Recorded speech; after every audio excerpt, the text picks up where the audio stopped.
Yeah. Can y'all hear me? Okay, so now I'm recording. So everything because Juliana just showed up. Everything. Look at you, man. You haven't changed. Leave me alone. Where's Mohammed?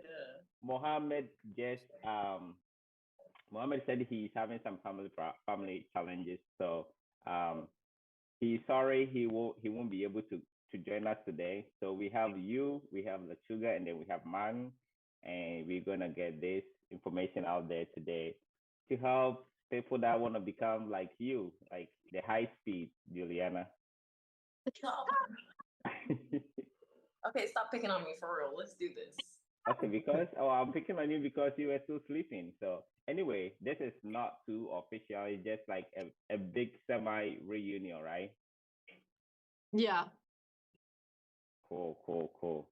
Well, how you all doing? From let's start it from so you introduce yourself with Sugar, and then go to Martin, and then Juliana will go next. Okay. And the Okay. unit, so you'll be your name, the unit, and say installation you are right now. Okay. It's like, so you want me to give unit, base, like who I am, basically? No, no, just your name, the Uh, unit you belong to right now, okay. installation, and then what you like to do best, like Okay. your Okay. interest. Okay. Okay. So, hey, y'all, if y'all want my rank, I'm a PFC, but I promote next month. I'm Lechuga. Currently I'm in Fort Riley. I belong to, okay, well, so I'm Charlie Company, and then my unit is 101 Brigade, no, Brigade Support Battalion. I'm still getting used to it. And then what do I like? Okay, apart from like the military stuff, I really like to write a lot. So that's like I'm a nerd, so that's something about me. But yeah, that's me, y'all. Hey. Cool, cool, cool. How about Uncle Martin, the student first? Hey there, I'm Specialist Martin.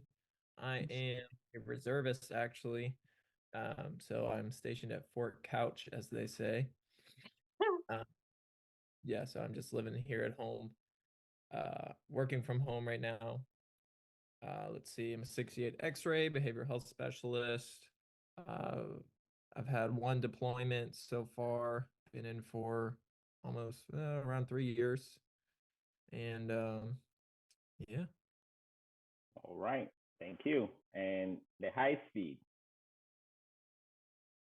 So I'm Specialist Rodriguez, and I'm stationed at Fort Campbell, and I'm attached to the hospital. Mm, Oh, cool. nice. Okay. What's your interest? What do you do for fun? Are you asking me? Yeah, what do you do Oh. for fun? Oh, so for fun, I typically go to the gym or I go out to Nashville here at Campbell. Cool. Well, everyone, so to me again, welcome to my channel, the BH Info channel, right? We try to give out the information out there. So yeah, Specialist RJ. Right now, I belong to 48 Chemical HHC.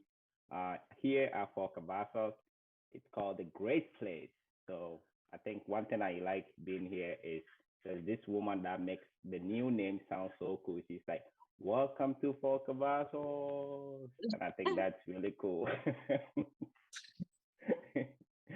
All right.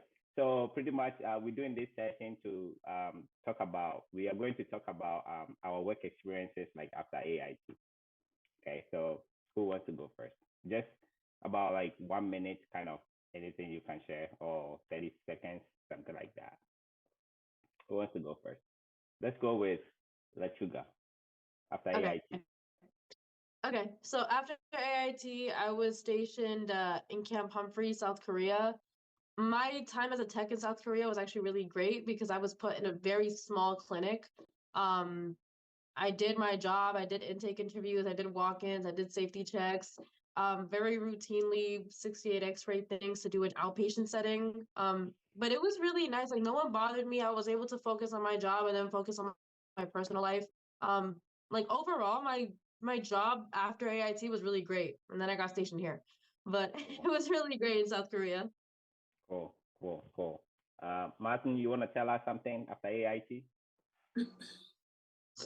Yeah, so after AIT, I had about 9 or 10 months between then and deployment.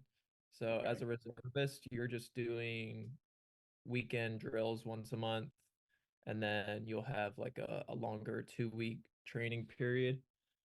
So we did that. We did that in the winter and then shipped out in the summer to the Middle East. 9 month deployment.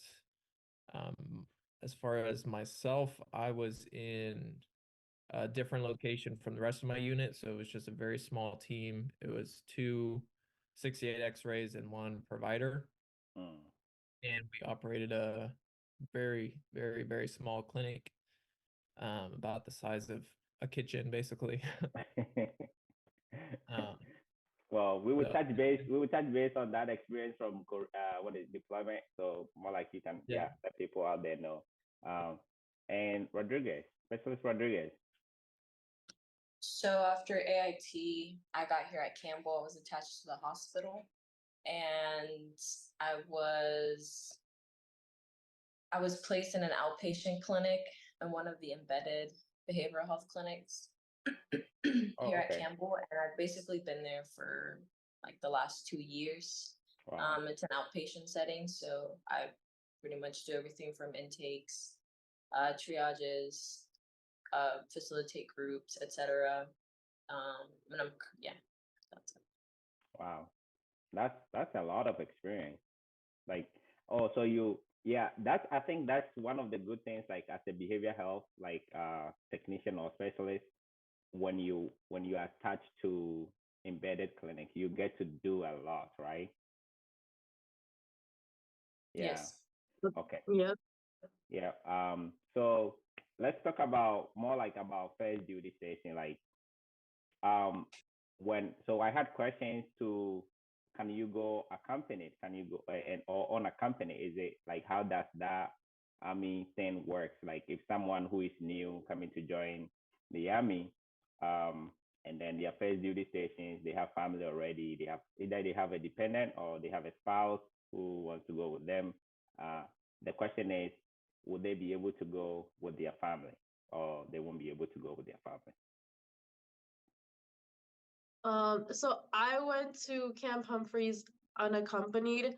However, and that's just overseas. I don't know how it's like in the US, but I'm pretty sure it's easier to go with your family when you're in the US than when you go OCONUS.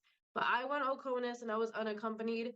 I'm not married or anything. I didn't have to bring family with me. However, if you are going OCONUS and you want to bring your family, you have to request for a command sponsored process. And Okay. after that, you have to get through that process with your leadership. You sign the necessary papers, you get everything ready, and then your family goes with you to your duty station overseas. I don't know how it works, CONUS. So Oh, okay. yeah. Juliana, is there anything you want to add to like first PCS? As far as if you are, You can go like accompanied or unaccompanied, the installation, because we do understand that there are certain installations that you can go with your family, and then there are others that you won't be able to go with your family, right? yeah, so here at Campbell, like it's pretty much like, you come with your family, and you can either live on post or off post. It's very simple. It's nothing like going overseas or, Okay. Yeah. So I know for that, as a reservist, Martin, that would be kind of a different question. So to my understanding, there are certain installations. For example, if you go to Korea, I think in Camp Casey area, for example, or other bases, they just restricted to active duty personnel. So if you are originally kind of assigned to go to like Korea, to that specific location, then you won't be able to go with your family or your dependent, because of the restrictions in that area, right? So aside that, I think most bases in the US, I think you can, after AIT, you have your family or either kids or spouses, you can go with them, or family, what is it called? if you have a parent who is a dependent, then who is on your DS, that means you'll be able to go with them, right? Mhm. So do you know anything about like accommodations for family when it comes to Cambo?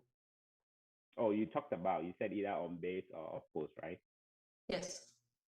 Okay. Is it like you know anything about the process, how what they have to do, anything like that?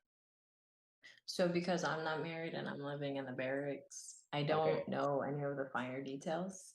Okay. So Anybody? I wouldn't be any help there. Okay. So yeah. Okay. So my little experience is that if you are married, you will have to reach out to the housing office prior to even leaving AIT, right? And they work with you.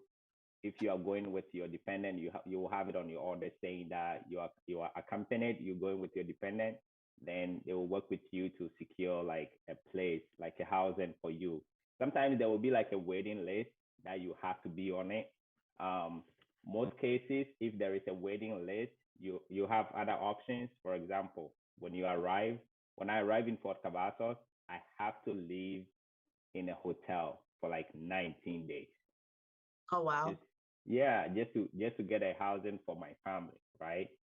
So that was like a thing. Because I was trying to live off post, so meaning I was trying to secure my own uh, housing for my family. So I have to live in a hotel. The good thing though, the army covered 14 days because I was coming from Korea, right? Uh-huh. Yeah, so the army paid for 14 days of me living in the hotel, and then I come up with the rest of the days. So if you are lucky and you get a housing prior to the 14 days, then you don't have to come out of pocket or anything like that.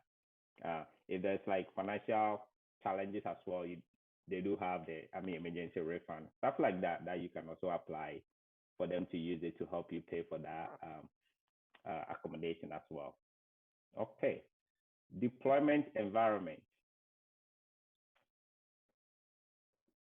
Them first. I think Martin's got this one. um, so yeah, my unit, we're called a COSC, so Combat and Operational Stress Control Unit. Basically, the whole purpose of the unit is to provide behavioral health support for people in the deployed environment. So this type of unit tends to deploy more often. There's a whole bunch of different units who do the same thing on rotation. So yeah, we were out for the end of 2022 and we got back in 2023 in the summer. And we deployed to the Middle East. I don't know if I should give any of the exact locations, so I No, won't. no. Just But basic information. yeah, just so the basics, like you can be spread out all over the place over there. And it just so happened for my situation, I was a part of a small team, like in a separate location. So we had one provider and two of us techs. And basically, all we did every day was either teach classes, like go around to different units of personnel on that base and do psychoeducational classes, things like stress management or effective communication, just like your basic behavioral classes that we learn in AIT. So we would teach those classes and just kind of network with whoever else was on base and make sure that our resources were widely known to everyone. And then of course we did a lot of one-on-one counseling sessions. So like we had busier times, we had slower times. Toward the end of deployment, it definitely started to get much more busy where we had a lot more consistent one-on-one counseling, more so than classes and other things. But yeah, you're kind of there to just be Support. support to the Yeah, troops. support. You're there to make sure that the rest of the people on post are doing okay, have resources that they need to be happy, to be getting the sleep that they need, to be managing their stress and able to do their job. So Okay. Mhm. Wow, that's pretty cool. Angelina, have you trained? Sorry, Rodriguez, have you trained with any team preparing for deployment or anything like that? No, so when you're part of the hospital doesn't deploy. They When don't you're part of deploy. like the hospital, the installation hospital, you don't deploy. But there are opportunities where you can volunteer with the other brigades and go on their deployments. Oh, okay. Yeah. Okay. Okay. Hey, I know you just came back from Korea. Lechuga, Yeah. any kind of deployment experience that you think you can share? So I'm about to deploy actually, but Okay. I've not been deployed before. Okay. My unit is going to Europe. The exact dates are still in question, like we're still figuring it out. Okay. But I pretty much it's gonna be COSC. From what I've been explained, it's gonna be COSC. Interviewing people, and we're gonna go everywhere, like making sure everyone's okay because the unit's going to be scattered. Um, but yeah, I don't know what to do yet when I'm deployed, but I'm gonna deploy. So Okay. Okay. So yeah, I like that you actually your last phrase, you're going to be yeah. deployed. So that comes Mm, to how there was a question like how often will 68 X-rays likely to deploy? You never know. It would depend on the unit you belong to, just as mhm, Rodriguez just talked about. If you are reserve or national guard, you're probably gonna deploy a lot more than active duty, right? Yeah, because I talked to Eve and Martin and pretty much Cowman, like and everybody pretty much telling me how they are preparing for this, they are preparing for that, which is really cool, right? So mhm, if you become a 68 X-ray, that means eventually it will depend on the units that you will belong to, where the army need you. That will determine either you're going on deployment or you'll be staying mostly at the hospital or wherever that you'll be assigned to. Okay, just a quick one. Let's do this for just 1 minute each. Oh no, 30 seconds each. Just tell me a day in the life of a 68 X-ray, Rodriguez. So I will typically show up to the clinic around 7:30, and um, if I have intakes, triages, I'll co-facilitate any groups. Typically, they kind of just use me as a cover down at my clinic. So it's very easy, and then we're pretty much released at 1600, and PT is on our own. Cool, cool. PT is on your own. Let you got a day in the life of a 68 X-ray? I go to work at 7:30 Mm-hmm. and I leave work at 15:30 because my PT time is 15:30 to 16:30. But when I'm at work, my only job is to do walk-ins. If some of the providers have intakes, I can offer to do them. Or if my providers have intakes, I do the intake interviews. We'll do safety checks, the ER returns, but most of the time we just do walk-ins. So Okay, yeah. that's cool. Martin, you want to stress a little bit about a day in the life being in deployment environment or? yeah, sure. So our clinic opened up at 9, so we would Mm-hmm. get there. We would get there at that time, kind of go over the schedule, see what's going on. We weren't insanely busy, so we might have a couple morning appointments. We spent a lot of time planning for different events that we would put on as a clinic.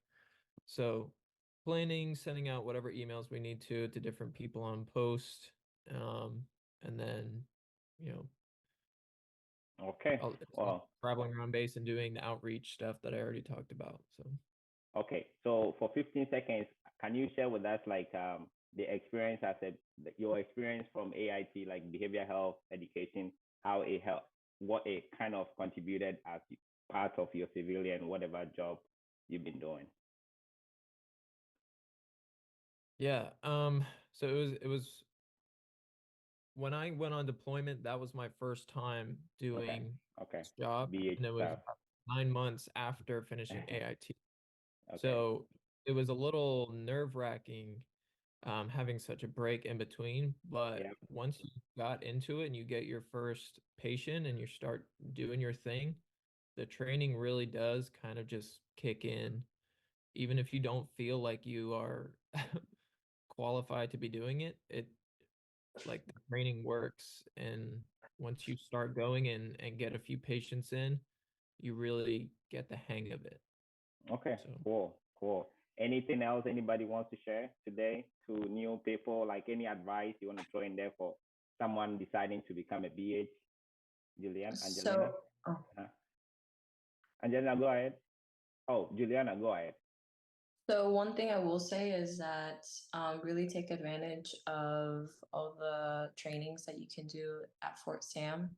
A lot of the times that will set you up for greatness in the clinic and outside of the clinic if that's something that you want to do outside of the Army.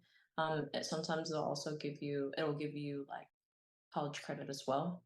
Okay. So really take those opportunities because they're really helpful. Great, cool. 10 seconds. Lachuga, any advice for people, new ones coming in, going to AIT, basically, any quick 10 seconds? For as a 68 X-ray, make sure that when you're at work, you only focus on at work. When you're Okay. off work, you only focus on yourself. Take care of your mental health because you work with mental health every single day. So Okay. just know how to balance. Okay. Any advice, quick one for people planning to go on deployment? Sorry. Martin? To go where? Like Martin, any quick Yeah. for 68 X-ray getting ready for deployment?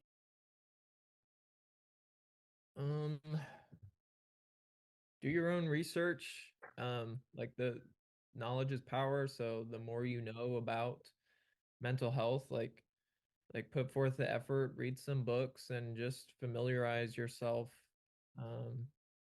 with the basics. Okay. As a 68 X-ray, you're really focused on the basics. Okay. You're not diagnosing. Like Good. you're helping people with stress. You're helping people cope with stress. All right. Wow. Thank you all so much for your time today. I really appreciate this. Is something we're probably going to continue and get it done in more educative way, bring more people on board. Thank you all. So if you have any questions, throw that out there in the comment section.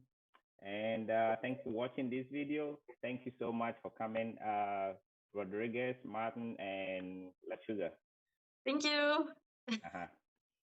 Bye, you all. Bye. Bye.